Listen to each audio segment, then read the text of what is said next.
Back. Removing a child from their home and into foster care isn't easy, but oftentimes it might be the best for their well-being, right? Well, now in Lucas County, there are efforts underway to change up how foster care sometimes begins. This afternoon, we have Jennifer from Isaiah 117 House and Rebecca from Lucas County Children's Service with us so you can learn more. Now, you are both volunteers on this effort with Isaiah program. You're a foster mom right now. I am. And you work for LCCS. Yes. So when I first heard about this, you're going to feel the same way I do.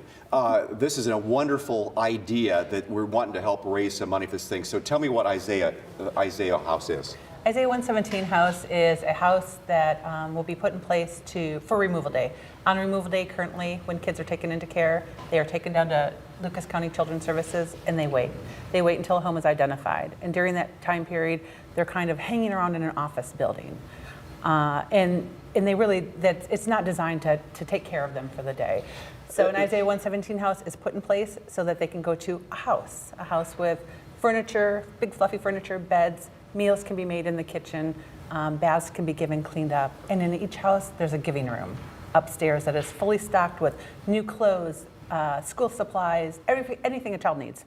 Rebecca, when a child has to be removed from their family, it's a very traumatic experience. Yes, it is. They're being yanked from their parents, and many times it may be necessary for their safety, but thrusting a kid back into your office and to sit in a corner somewhere and give them a few toys, this is a wonderful idea, isn't it? Where they can come there and be in a more home-like setting where they can Yes. just kind of decompress a little bit before the next step occurs? Correct. And then you've got a caseworker who's trying to do all their paperwork at the same time that they've got these kids that they're trying to take care of. And Isaiah 117 House would have volunteers that will take care of the children, play with them, make meals with them, and the caseworker can actually do their work and try to find a great placement for them. Now, there are 1,000 kids in foster care and just under 160 homes for them. So how many kids in your home with the foster kids?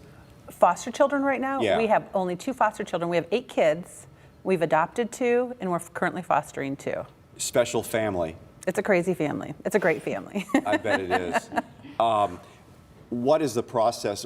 How difficult is it, how things are right now with LCCS to remove a child and make them feel comfortable? That having a place like Isaiah 117 would be just a great thing for you. It would be amazing because right now it's so difficult because our office is not suitable or conducive to, take care of kids, give baths or clean them up or get what they need.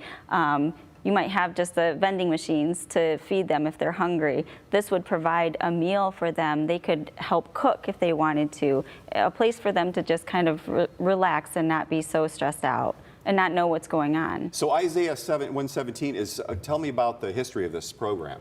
It started in 2017. Rhonda and her husband, Corey, down in Elizabethton, Tennessee, were foster parents. They took foster parent training classes, and they found out at one of their classes that the night before a little girl had slept on the floor of an office building. And she said, that's not okay. That's not okay, and we need to do something about it. And after thinking about it over and over and over again, they came up with the idea of Isaiah 117. Which stands for? Well, it's a twofold. Isaiah was the first little boy that came into their home. It was their first foster child, who is now their adopted child. But Isaiah 117 is obviously a Bible verse that talks about doing good by the children, doing what's right, doing what's just and what's right.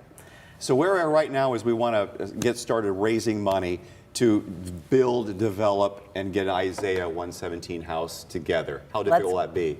Say that again? How difficult will that be? How difficult will it be? I don't think it'll be a difficult task. We've had a lot of people reaching out to us already, but we need an entire community. We need an entire community to step forward. We want churches to get on board. We need individuals to get on board.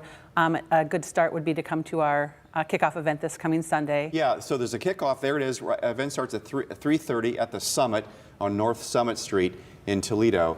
And so come on down if you want to learn more about it. And once you hear about it, it's like, oh yeah, this needs to happen. It is a no-brainer. It's a wonderful thing for children who are going through one of the most traumatic things they'll go through in their lives. And for more information, here's more information on that. Isaiah 117 House, Lucas County, Ohio there. So it's just some great sources there if you'd like to learn more about it. Yes. Your special person being a foster parent, you know That's that? kind of you to so say. you're both That's kind of you to volunteering to say. do a separate, you're both Yeah. different sides of the spectrum, but coming together, uniting because there's a need for our kids. Absolutely. Lucas County Children's Services is so on board. They're looking forward to the day that we can cut the ribbon on this house and All right. invite these kids in. Well, thank you so much for being here with us right now. Yeah, thanks. We'll be right Yeah. back.